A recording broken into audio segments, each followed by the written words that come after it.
En esta mañana pues estamos aquí para estudiar la palabra de Dios y voy a invitarle a que abramos la Biblia en el Evangelio de Marcos capítulo 11 y voy a invitarle a que leamos el versículo 12 en adelante. Yo le voy a ir indicando hasta dónde. Este va a ser nuestro pasaje que vamos a estudiar en esta mañana. Dice la palabra de Dios en San Marcos capítulo 11 versículo 12. Al día siguiente, cuando salieron de Betania, hablando de Jesús ahí, dice que tuvo hambre. Viendo a lo lejos una higuera que tenía hojas, fue a ver si tal vez hallaba en ella algo. Pero cuando llegó a ella, nada halló sino hojas, pues no era tiempo de higos. Entonces Jesús dijo a la higuera: nunca jamás coma nadie fruto de ti. Y lo oyeron sus discípulos. Versículo 20. Por la mañana, al pasar junto a la higuera, vieron que se había secado desde las raíces. Entonces Pedro, acordándose, le dijo: Maestro, mira a la higuera que maldijiste, se ha secado. Y respondió Jesús y les dijo: tened fe en Dios. Bien, su servidor hace tiempo tuvo un día muy cansado, muy difícil. Recuerdo en esa ocasión teníamos mucho trabajo. Habíamos tenido varias juntas. Llegó la noche y pues ya era tanto el cansancio que tenía que ya no tuve tiempo para cenar. Lo que quería era dormir, con la esperanza de que al otro día, al iniciar la jornada, aprovechara unos minutos para poder ir a desayunar bien. Después de no probar alimento en la noche, hace un poco de hambre. Me levanté como a las 7:30 de la mañana ese día y pues observé mi reloj y me di cuenta que tenía como unos 40 minutos para ir a algún lugar y comer. Lo que sucede es que en el norte, a diferencia de aquí, que en cada esquina hay un lugar para comer. Es muy fácil conseguir comida, va uno a un lugar, a una tienda. Allá en ciertas ciudades del norte las distancias son muy enormes y afortunadamente donde yo me hospedé estaba un lugar, decía abierto, así que dije, en estos minutos estoy dispuesto a ir a desayunar algo bien y aguantarme hasta las 2 o 3 de la tarde que terminaba la junta. Fui inmediatamente, efectivamente, el restaurante decía con un letrero muy grande, abierto, así que llegué y quise entrar, pero no podía, estaba completamente cerrado. Me asomé por la ventana y no vi a nadie y volví a tocar. Y entonces ese gozo y esa alegría que yo tenía de probar bocado, alimento, se empezó a convertir en una especie de frustración y molestia.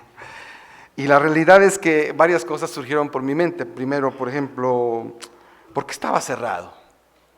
Si decía abierto, ¿será que el dueño está enfermo? ¿Salió de vacaciones? ¿Sus trabajadores están en huelga? ¿O se vino a la quiebra? En realidad, no sé lo que estaba pasando ahí, pero mi coraje iba más allá de la simple hambre que tenía. El coraje, la molestia era que decía que estaba abierto y estaba cerrado. Así que ese día tuve que ayunar involuntariamente, hasta las 3 de la tarde. Bien dice Abraham Maslow, ¿verdad?, de que una de las necesidades más básicas del ser humano es la comida. Y creo que a Jesucristo le pasó una experiencia muy similar a la mía. Él también tenía hambre y se acercó a un lugar donde aparentemente había alimento. Y cuando él se acercó a ese lugar, a ese árbol, para poder obtener una fuente de alimento, se llevó una gran frustración. Pero Jesús aprovechó esa experiencia frustrante para enseñarle a sus discípulos una gran lección. Por eso alguien ha dicho que en realidad la historia de la higuera es una parábola escenificada, donde Jesús aprovecha esa experiencia para enseñarle una gran verdad a sus discípulos. ¿Y cuál es esa gran verdad? ¿Cuál es ese mensaje que Dios quiere decirle a sus discípulos? Que Dios nos ha llamado a una vida cristiana productiva. Para eso nos ha llamado Dios. Y en la historia de la higuera podemos encontrar el sueño que Dios tiene y las consecuencias nefastas que podemos tener al no llevar una vida productiva. Así que voy a invitarle a que nuevamente busquemos el pasaje y leamos la primera lección. La primera lección, versículo 12 dice: al día siguiente, cuando salieron de Betania, tuvo hambre. Me gusta esta última parte, tuvo hambre. Betania estaba a 3 kilómetros de Jerusalén. Seguramente Jesús se hospedó allí, porque recuerden que en Betania vivía Marta, María y Lázaro, la familia que a Jesús le encantaba estar ahí, era su familia, disfrutaba la compañía de Marta, María y Lázaro. Así que probablemente allí durmió y faltaban pocos días para que Jesucristo fuera crucificado. Él sentía el clima hostil, el ambiente adverso, se aproximaban días difíciles para él. Y él tenía que aprovechar bien el tiempo y aprovechar cada oportunidad que tenía para enseñarle algo a sus discípulos. Así que el evento de la higuera es una gran experiencia que él tiene para darles una gran verdad. Hay que recordar que en aquellos tiempos, en el Medio Oriente, el desayuno se tomaba a la media mañana. Y en algunos países todavía eso ocurre. Por ejemplo, en Estados Unidos, cuando tuve la oportunidad de trabajar allá un rato, recuerdo que algo que me extrañó era la hora de lonche, ¿verdad? Yo estoy acostumbrado a desayunar muy bien, así que cuando me inviten a desayunar, prepárense. Pero en la vida americana el desayuno es muy ligero y la hora del lonche, que es de entre 11 o 12, pues es la comida es digamos un desayuno, bueno, no lo entiendo, pero algo es así. El asunto es que Jesús también tomaba el desayuno a media mañana, como todo israelita. Y no dudamos que Jesús tendría hambre, un hambre real. Pero el hambre real que Jesús tenía, mis hermanos y amigos, era un hambre que iba más allá de lo real, era un hambre más profunda. Y él siempre utilizaba la realidad para llevarnos a una verdad espiritual. Siempre sus experiencias reales las tomaba y las llevaba más allá. Y Jesús tenía un hambre más profunda. ¿Cuál era esa hambre? ¿En qué consistía esa hambre? Veamos San Juan capítulo 4, versículo 31, por favor. Y lean conmigo ese pasaje. San Juan 31. Vean en qué consiste esta hambre. Dice: entre tanto, San Juan capítulo 4, versículo 31, dice: entre tanto los discípulos le rogaban diciendo: Rabí, come. Y él les dijo: yo tengo una comida que comer, que vosotros no sabéis. Entonces los discípulos decían unos a otros: ¿le habrá traído alguien de comer? Jesús les dijo: mi comida es que haga la voluntad del que me envió y acabe su obra. Y luego dice: ¿no decís vosotros, aún faltan 4 meses para que llegue la siega? He aquí os digo, alzad vuestros ojos, mirad los campos, porque ya están blancos para la siega. Y el que siega recibe salario y recoge fruto para vida eterna, para que el que siembra goce juntamente con el que siega, porque en esto es verdadero el dicho: uno es el que siembra y otro es el que siega. El hambre de Jesús, el hambre de Dios, no se limita solamente a la esfera terrenal. Jesús nos dice aquí que hay frutos maduros que están ya listos para recoger. Los campos están blancos, ya está lista la siega. El hambre de Dios es que faltan obreros para recoger esos frutos maduros. Jesús dijo que la única manera de saciar esa hambre que él tenía era haciendo la voluntad del que le envió y acabar su obra. Queridos, cuando uno contempla el campo de la Ciudad de México, más de 20 millones de habitantes, y uno va a cada esquina y observa gente sumida en su mundo, pero en medio de muchas tragedias y dificultades, tratando de encontrar en sus aparatos alguna cercanía, algún calor efectivo que no encuentran con la gente. Uno se da cuenta de que hay en todas partes personas sinceras que están esperando que alguien les dé un mensaje de esperanza. Jesús dijo, esa es mi hambre. Los programas, las actividades, la liturgia, los calendarios, los métodos pueden variar, pueden costar mucho dinero, pero mientras no se predique, se sane y se salve, no se va a poder saciar el hambre de Dios. No se trata de impresionar a Dios, se trata de hacer su voluntad. Claro que a Dios les gusta el worship, claro que a Dios le gusta quizá las alabanzas o los ritos, claro. También le gustan los programas, por supuesto, pero eso no lo sacia. Él quiere que llevemos el mensaje a muchas personas. La Madre Teresa de Calcuta, una mujer cuyo ministerio es increíble. Ella ganó un premio Nobel en el año de 1979 por su ministerio allá en India, ayudando a mucha gente que sufre. Doig Desmond hizo una biografía de ella. Su libro se llama Madre Teresa de Calcuta, su gente y su obra. Y en una entrevista que él le hace a ella, déjenme leerles lo que ella decía, cuál era su forma de ver la vida. Dice ella, palabras literales de ella en su libro: la gente hoy padece de hambre de amor compasivo, que es mucho mayor y que constituye la única respuesta a la soledad y a la tremenda pobreza.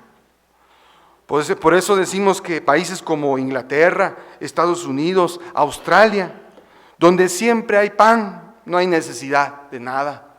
Pero allí, dice ella, la gente padece una terrible soledad, una sensación de falta de cariño, de ayuda, de esperanza. Han olvidado la belleza que encierra el roce humano y están olvidando lo que es el amor humano. Necesitan a alguien que les comprenda, que les respete y que les dé cariño. Queridos hermanos, la gente puede rechazarnos, puede estar resentida con la religión, la institución, por la cantidad de clérigos y líderes espirituales que hemos fallado, por la cantidad de chascos que mucha gente se ha llevado con la religión y la organización institucionalizada de la iglesia. Puede haber mucha gente resentida, puede haber gente que nos refute la creencia y la existencia en Dios, pero de algo no nos pueden refutar. Es que cuando un cristiano encarna el amor, la compasión, el servicio, es difícil que haya argumentos para debatir eso. Tal vez ni siquiera tengamos palabras para responderle ante los ataques de nuestra fe, pero sí con nuestra propia silencio, nuestra propia conducta, podemos transmitirle a la gente de que Dios es real, que Dios existe. Cuando amamos, oramos y perdonamos. Ante eso, ¿qué me puede decir un ateo? Ante eso, ¿qué me puede decir una persona izquierdista, socialista, comunista, escéptico? Nada. Porque el mejor argumento de un cristiano es su propia vida. Hoy también Dios sigue teniendo hambre de instrumentos, de personas, de obreros. Y el versículo 13 nos dice otra gran verdad. Leamos lo que dice el versículo 13 de Marcos capítulo 11. Viendo a lo lejos una higuera que no tenía hojas, fue a ver si tal vez hallaba algo en ella. Recuerden, Jesús está usando esta experiencia para enseñarle a los discípulos una gran verdad. Y el versículo 13 dice que vio de lejos una higuera que tenía hojas. La segunda lección que encontramos aquí es que Dios busca y llama instrumentos para que siempre lleven fruto. Es que no se trata de dar latigazos a la gente y regañarla desde el púlpito diciéndole que si no hacen obra misionera se van a ir al infierno. Se trata de que entendamos de que el resultado natural de una relación con Dios da como consecuencia un fruto. Nadie nos obliga, Nadie nos presiona, nadie nos dice lo que tenemos que hacer, es algo natural. Dios sigue buscando instrumentos. Déjeme hablarle un poco acerca de la higuera. La higuera en aquellos tiempos era una fuente económica muy importante y además nutría bastante a la población. Yo no sé cuántos han podido tener el privilegio de consumir un plato de higos. Después de correr o de hacer ejercicio de un trabajo físico, si usted toma un plato de higos con un poquito de leche, ¿verdad?, de soya, y los consume, va a sentir que una energía entra a su cuerpo, una energía vigorosa. Es como la miel, te reanima físicamente. Bueno, quiero que sepan que en aquellos tiempos, para que diera fruto, ¿verdad?, podía demorar hasta 3 años, luego de plantarse. El árbol tomaba su tiempo para crecer y después de 3 años empezar a dar sus primeros frutos. Por lo general, cuando el árbol ya estaba bien, producía más o menos 2 cosechas al año, una en la primavera y otra en los comienzos del otoño. Las hojas de higuera eran muy frágiles y muy poco durables. Ustedes lo pueden ver en internet, pongan ahí árbol de higuera y van a notar ahí las ramas, sobre todo las hojas muy frágiles. Los árboles podían medir en aquella época entre 2 a 4 metros de altura. Así que imagínense el tamaño y la cantidad de hojas, ese árbol se notaba que estaba ahí. O sea, no es de esos arbolitos pequeñitos que pasan desaparecidos, un árbol que se notaba. Cuando pasabas por una higuera, la veías. Y ahí, al igual, podían ellos normalmente esperar que diera fruto. Ahora, algo interesante es que de la misma manera, mis hermanos, el cristiano es como un árbol de higos que ha sido llamado a crecer y a multiplicarse, y que no puede permanecer estancado. Ahora, algo interesante, dice el versículo 13, dice, fue a ver si tal vez hallaba en ella algo, así dice, si tal vez. Normalmente estos árboles estaban llenos de hojas, pero lo interesante de estos árboles es que primero normalmente surgía el fruto, o surgía primero el fruto y luego la hoja, o juntamente el fruto con la hoja. De ahí que si un árbol tenía muchas hojas, era señal de que había fruto, por consecuencia. Así que Jesús tenía una gran expectativa con ese árbol. Ese árbol tiene muchas hojas, por lo tanto tiene muchos higos, porque el higo crecía primero que la hoja o juntamente con la hoja. Pero ¿cuál fue su sorpresa al ver que no había nada? Es decir, cuando en un árbol no había nada, especialmente un árbol de higos, significaba un año completito improductivo. Jesús sabía que este era un perfecto ejemplo de una nación que igual estaba en la misma condición. Y noten que el enfoque de Jesús no es algo nuevo. Los profetas del Antiguo Testamento ya habían comparado a Israel con una higuera. Así que esa higuera representaba al pueblo de Israel, al pueblo de Dios. Porque la nación de Israel tenía grandes privilegios, mis hermanos. Israel tenía el privilegio de tener el don profético. Israel tenía una gran institución bien organizada llamada templo. De paso, ese templo, casi 1 millón de visitantes pasaban por ese templo cada año en Jerusalén. Era su cabecera principal, era su matriz. Recordemos que a partir del año 586, después de la invasión de Nabucodonosor, todos los israelitas fueron dispersos por todo el Mediterráneo. Pero había una cabecera, había una matriz, había un centro que controlaba todas las dispersiones de Israel, el templo. Esa era su mejor y su más grande orgullo, el templo. Israel poseía, la verdad, el santuario celestial. Israel tenía los 10 mandamientos que ninguna otra religión del tiempo del Medio Oriente tenía. Israel tenía un don muy especial, el sábado. Y con todas estos privilegios, estos beneficios, pues los que estaban afuera de la iglesia, es decir, los que estaban afuera del pueblo de Israel, veían ese árbol frondoso con muchas expectativas. Y decían, realmente esta religión es atractiva, llama la atención.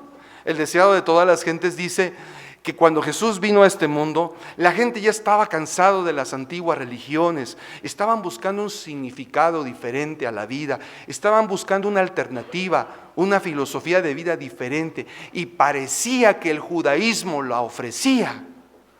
Pero ¿cuál fue el chasco de muchos al entrar a una religión tal? Porque aunque tenía todos esos privilegios, en el fondo su religión era superficial. El fruto de ese árbol debería haber sido abundante, no lo fue. Israel no producía, era solo apariencia. Tan es así que cuando el deseado de todas las gentes dice que cuando María y José llevaron a presentar al niño en el templo, los judíos, los sacerdotes, habían caído en una rutina, una mecánica. Trabajaban en la obra, pero de forma mecánica. Que cuando lleva un niño, que Dios lo bendiga, el que sigue, que Dios lo bendiga, el que sigue. Y cuando le dan al bebé Jesús, el Logos, el creador del universo, el que sigue. Nunca lo vieron. ¿Para qué fue construido el templo? Para enfocarlo a Jesús. Y cuando el tipo llega al antitipo, pasa desapercibido. Vean lo que dice Oseas capítulo 9, versículo 10 en cuanto a esto. Vean ustedes lo que dice. Oseas 9, 10. Leo en la palabra de Dios, Oseas capítulo 9, versículo 10, dice: como uvas en el desierto hallé a Israel, como la fruta temprana de la higuera en su principio vi a vuestros padres. Noten cómo lo compara. Como fruta temprana de la higuera en su principio vi a vuestros padres. Sin embargo dice, ellos acudieron a Baal Peor, se apartaron para vergüenza y se hicieron abominables como aquellos que amaron, como aquello que amaron. Ya les he dicho en otras ocasiones que he tenido la oportunidad de predicar que la religión de Baal era muy atractiva porque era una religión muy materialista. Hoy podríamos decir que Baal representa el materialismo puro. Ahora, no está mal que el cristiano prospere, alabado sea Dios que sí. El peligro que corre es que en su agenda de prioridades Dios se ha quitado y sus intereses personales sean los prioritarios. Y en ese contexto, las hojas de higuera que este árbol ofrecía tipifican un cristianismo superficial. George Barna, un investigador muy reconocido en el mundo evangélico en Estados Unidos, algunos lo han llamado el futurólogo de la iglesia evangélica, ha escrito muchos libros porque se dedica a la investigación y hace muchos estudios comparativos de cómo el cristianismo en Estados Unidos ha menguado o ha mejorado y cuáles son sus puntos más fuertes de crecimiento y cuáles son sus puntos más débiles. Y él hizo una investigación para ver la calidad de cristianismo que viven los americanos. Y se llevó muchas sorpresas. En una muestra que él tomó de varios miles de cristianos de diferentes denominaciones de la iglesia evangélica en Estados Unidos, encontró, y permítanme mostrarles solamente 2 o 3 observaciones que él hizo. Por ejemplo, encontró que el 74% de los adultos que dicen asistir a la iglesia afirman que la verdad es relativa. Relativa, todo depende de cómo lo veas. El 31% de los adultos dice que la base más frecuente para sus decisiones morales consiste en hacer lo que les parece. Y luego él entonces en su libro concluye diciendo, hay un gran número de cristianos que creen que las actividades como el aborto, la homosexualidad, la unión libre, el alcohol y la pornografía son moralmente aceptables. Y cuando eso sucede, mis hermanos, el cristianismo simplemente se diluye. Y no me extraña que alguien diga, prefiero ir al budismo. Por lo menos ellos son más metódicos. O como me dijo un cristiano que se hizo católico, dice, Prefiero ir al catolicismo porque son muy contundentes en sus creencias.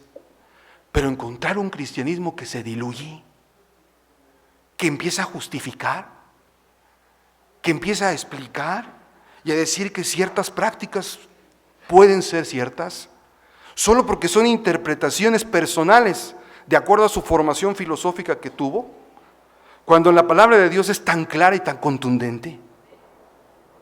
No. Alguien dijo, la iglesia ya no necesita un cambio, lo que la iglesia necesita es una revolución. Dios sigue anhelando encontrar cristianos productivos.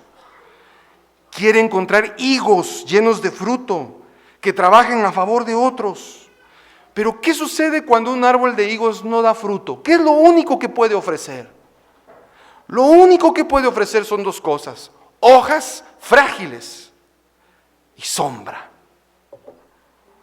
Y hermanos queridos, Dios no puso los árboles de higo solamente para dar sombra y para dar hojas. Dios puso los árboles para dar fruto, lo cual nos quiere decir que cuando un instrumento o algo que Dios creó pierde su misión, lo ha perdido todo. Y cuando la iglesia o el pueblo de Dios pierden su misión, lo único que ofrece una iglesia si pierde su misión es un alivio superficial. Algo temporal, un parche, muy disfuncional. Un árbol de puras hojas, ¿para qué sirve? Nietzsche decía, no comparto con él muchas ideas, pero esta frase me llamó la atención, tiene razón: quien tiene por qué vivir encontrará el cómo. Y nosotros solamente vamos a encontrar el cómo, o no vamos a encontrar más bien el cómo, si perdemos la razón por la cual estamos en esta tierra. La iglesia, mis hermanos, no es una empresa como algunos lo quieren ver, porque las empresas solamente tienden a perpetuarse. La iglesia es un movimiento que tiene un inicio y tiene un final. Y el gran final es cuando Cristo venga en gloria y majestad. Perdónenme si algunos están con ese pensamiento de que es una empresa. Yo no lo veo como una empresa. Creo que Dios tiene un movimiento de laicos, hombres, que Dios está usando, y de mujeres, para terminar esta obra, porque todos queremos ver el final.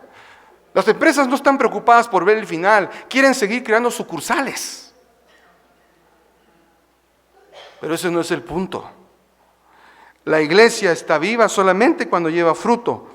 Y hace tiempo yo lo he citado aquí, incluso escribí un artículo, una pequeña editorial en una revista, probablemente la van a leer o ya la leyeron. Yo cito mucho a este señor llamado Viktor Frankl. Era un psiquiatra judío. Me encanta la vida de él porque fue un hombre que sufrió mucho. Él fue llevado a los campos de concentración, a uno de los más difíciles, más mortales. Lo llevaron a él, a su esposa, a sus padres, y él padeció la angustia de ver morir a su esposita, perder a sus padres, sufrir hambre, golpes, desprecio. Y Viktor Frankl, dice él en sus escritos, tuvo que tomar, tenía dos opciones mientras vivía en ese campo de concentración: sobrevivir ayudando a su prójimo, al que estaba más débil, o resignarse a ver la maldad y morir sin poder hacer nada. Él eligió lo primero. ¿Y por qué cito a Viktor Frankl? Porque al igual que Viktor Frankl, la iglesia tiene dos opciones. La iglesia está en un campo de concentración, hermanos, que es este mundo, donde vemos experimentos diabólicos. Satanás no descansa. Hace unos días quemó una discoteca allá en Brasil. Hace unos días nos acaba de dañar Pemex. Y si notamos, él no va a descansar, seguirá destruyendo gente, porque mientras más gente muera sin conocer a Dios, para él mejor. Y nosotros estamos en un campo de concentración viendo cómo se martiriza tanta gente en las drogas, en el alcohol, en el divorcio y todas esas cosas. Y tenemos dos opciones: contemplar con resignación la desgracia humana y decir, pobrecitos, que Dios los bendiga, o tomar la iniciativa de llevar un mensaje de esperanza y aliviar el dolor humano. Yo, hermanos, reconozco que usted y yo tenemos problemas, claro, tenemos dificultades. Probablemente usted tiene ahorita un hijo enfermo o está sin trabajo. Sé que a lo mejor está pasando por un problema familiar, pero también sé que usted puede ir a su casa, doblar sus rodillas y buscar a ese Dios todopoderoso que nunca lo va a abandonar. Pero la gente que está afuera sufre igual que tú y que yo. ¿Y a dónde va? ¿A la Santa Muerte? ¿A la cientología? ¿A las pirámides?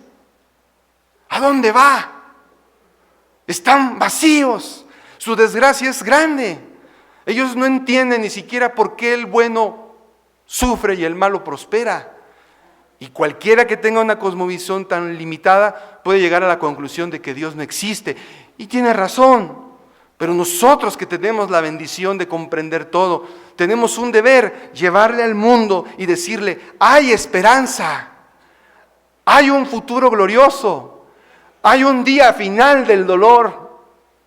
La iglesia adventista ha sido levantada como un movimiento para llevar un mensaje, el mensaje de los 3 ángeles, que en muchos sectores evangélicos y aún dentro de nuestra propia iglesia ya ven como algo impopular.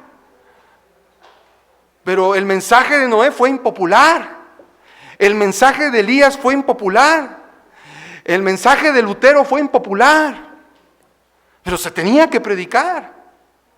Y el mensaje de la iglesia es un mensaje completo. Pero cuando nosotros perdemos la misión, entonces perdemos todo.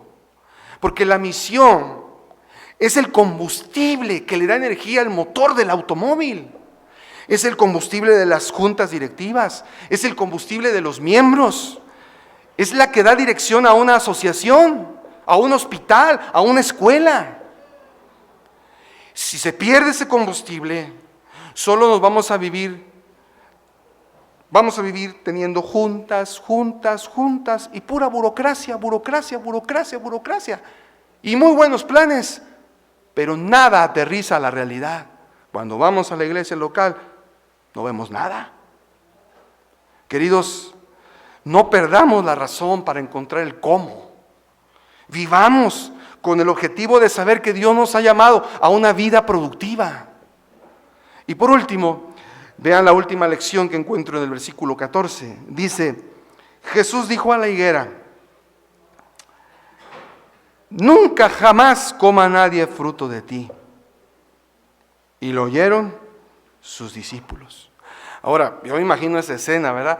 Cómo Jesús se pone al tú por tú con un árbol. Es un objeto. Pero le habla como una persona, porque está tipificando al pueblo de Dios. Y otra cosa que probablemente le llamó la atención a los discípulos es ver a Jesús enojado. Porque quiero que sepan que este es el único milagro en el que Jesús pronuncia una maldición. Es el único milagro donde Jesús pronuncia una maldición. Es que Jesús se enoja con una religión sin sustancia. Y vean ustedes que este no es un reclamo o un enojo simplemente por enojarse. Hay una razón. Y de paso, Jesús no está haciendo algo diferente a lo que los profetas de antaño hacían. Por ejemplo, vamos a buscar Jeremías capítulo 8, versículo 13. Vean lo que dice. Jeremías 8:13 dice el profeta, los cortaré del todo, dice Jehová, no quedarán uvas en la vid, ni higos en la higuera, se caerá la hoja, y lo que les ha dado pasará de ellos. Tremendas palabras de Jeremías, hablando nuevamente de los higos. Dice, no va a haber más vid, ni higos en la higuera, y caerá la hoja. Y hay otro texto que está en San Mateo capítulo 3, versículo 7, que dice, al ver que muchos de los fariseos y saduceos venían al bautismo, les dijo Juan el Bautista, generación de víboras, ¿quién os enseñó a huir de la ira venidera? Haced pues frutos dignos de arrepentimiento, y no penséis por vosotros mismos que por el hecho de ser hijos de Abraham, Porque yo os digo que también Dios puede levantar de estas piedras hijos de Abraham. Y también el hacha está puesta a la raíz de los árboles. Por tanto, todo árbol que no dé buen fruto es cortado y echado en fuego. Sin duda, fue impresionante la maldición. Pero algunas personas dicen, oh, Jesús fue muy severo, fue muy duro al hablar ahí. Pero si somos honestos, Dios está haciendo lo que cualquier agricultor haría en aquel tiempo. No podría dejar un árbol estéril un año más, muerto, improductivo, ocupando un espacio que lo podría ocupar alguien o un árbol más fructífero. Así que Él mueve el árbol, lo desecha, lo lanza a otro espacio y coloca uno que dé fruto. Queridos amigos y hermanos, en esta mañana Dios te hace una invitación. No te está llamando para que ocupes un espacio y otro año improductivo.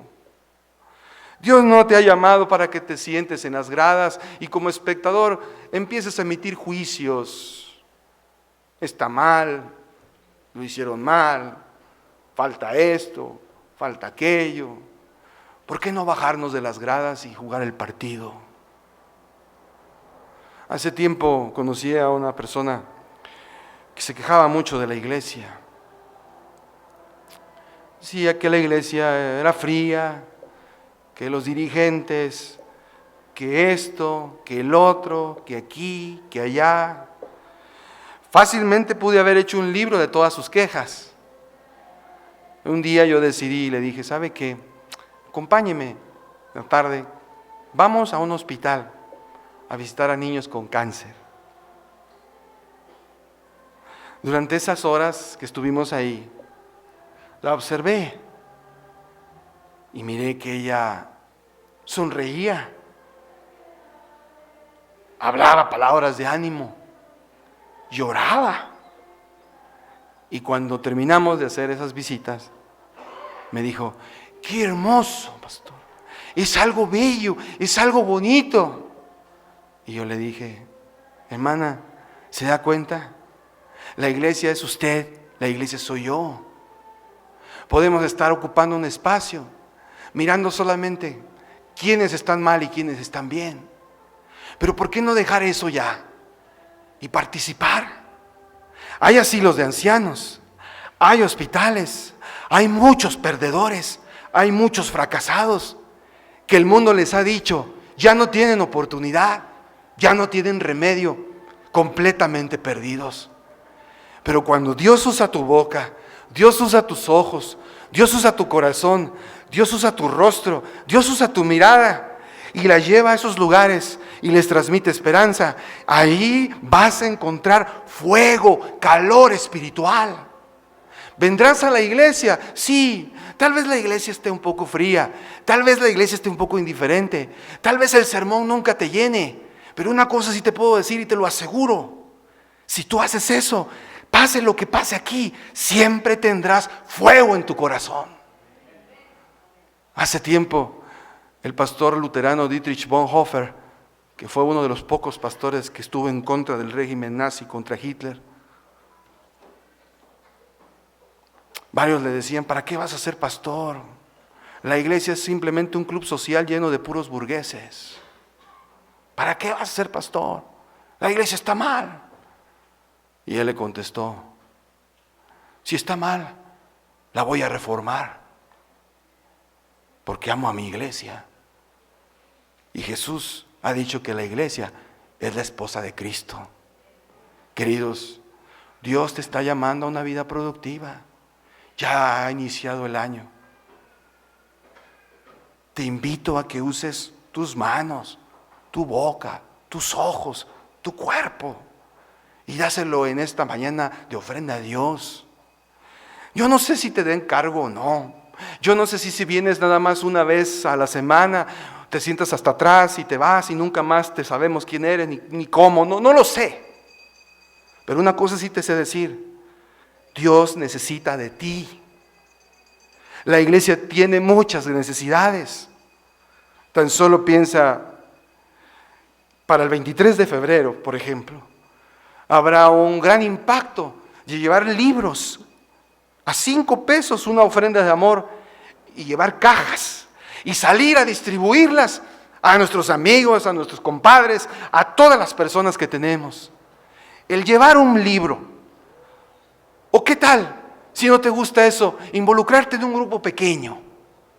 Ofrendar tu casa y decir, aquí reunámonos para orar por los que están perdidos. ¿Por qué no unirnos a un grupo y por lo menos los sábados un ratito visitar un hospital, visitar a un ancianito, limpiarles su casa? O tal vez tú digas, bueno, yo no sé hacer nada de eso, pero tengo amigos y los puedo traer a la iglesia. ¿Por qué no aprovechar los sábados de tarde cuando se da ese estudio bíblico y traer a un amigo, un vecino o a una persona que tú conoces? Hay cosas que sinceramente yo no puedo hacer, pero tú sí las puedes hacer. Estimado amigo, tú eres valioso para Dios y Dios te está llamando en esta mañana y te dice, deja las gradas, ven al partido. Cuando hay acción, hay fuego. Cuando hay fuego, hay fruto. Y cuando hay fruto, hay personas que entregan su vida a Dios. Que Dios te ayude. Y en esta mañana yo quiero orar por ti y pedirte que reconsagremos nuestra vida a Dios en esta mañana. Así que voy a pedirle que nos coloquemos de pie. Voy a dar unos segundos para que usted le diga a Dios, ¿en qué puede ayudar al Señor? Le digo, las veces que he participado y he apoyado, y ustedes lo han comprobado, las veces que vamos a visitar a alguien que está en peor condición que nosotros, la verdad que salimos reconfortados. Hay que hacerlo un estilo de vida. Ahí está la señora de la tienda, ahí está el de la tortillería, ahí están, te saludan, buenos días, ¿cómo está? ¿Qué le pasa? ¿Cómo está? Están esperando que vayas más allá. Ahí está el que te lustra los zapatos. A veces te hace plática, a veces te dice que tiene problemas económicos. Siempre hay una oportunidad para hacer algo. Yo te garantizo algo en esta mañana. Si tú en esta mañana le dices a Dios, Señor, quiero serte útil, quiero usar mis dones que Dios me dio, ponme en esta semana un ministerio. Yo te garantizo, te lo aseguro, que Dios esta semana te va a contestar. Porque Él tiene muchísimo interés en que su obra siga avanzando. Así que yo voy a orar en esta mañana porque Dios nos dé ese deseo de participar. Voy a dejar unos segundos para que usted hable con Dios. Señor, tú nos has llamado a ser árboles de higo dulce, energetizante, que llene a las personas que tienen hambre de ti. Ayúdanos a no ser solamente un árbol que ofrezca sombra. Ya hay muchísimos así. Ayúdanos a no solamente dar unas hojas frágiles de higuera. Permite, Señor, que nuestra mente, nuestra boca, nuestros ojos, nuestras manos, nuestros pies sean una ofrenda encendida para ti. En el trabajo, en la escuela, en la universidad, en donde estemos. Ayúdanos. Nosotros estamos sufriendo, por supuesto. A nombre de toda la iglesia sé que hay gente que está padeciendo problemas de salud, problemas personales, pero tenemos una gran bendición. Tú eres nuestro Dios. Te pido, Señor, que esta bendición la compartamos con los de afuera. Y en este momento escucha a tus hijos. Ellos quieren decirte algo.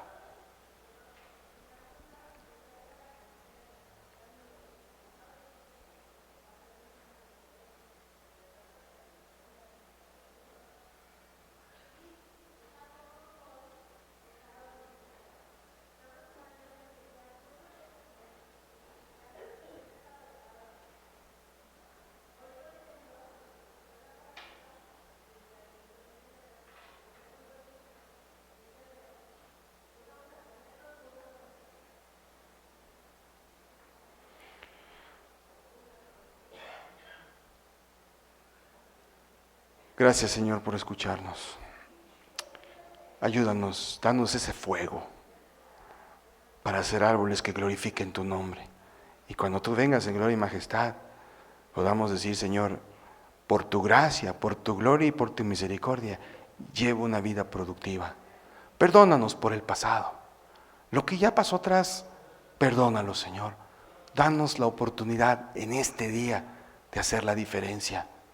Mirar de aquí hacia el futuro, un futuro que está muy cerca. Bendícenos, Señor, en esta mañana, en el nombre de Jesús. Amén. Que Dios les bendiga, hermanos.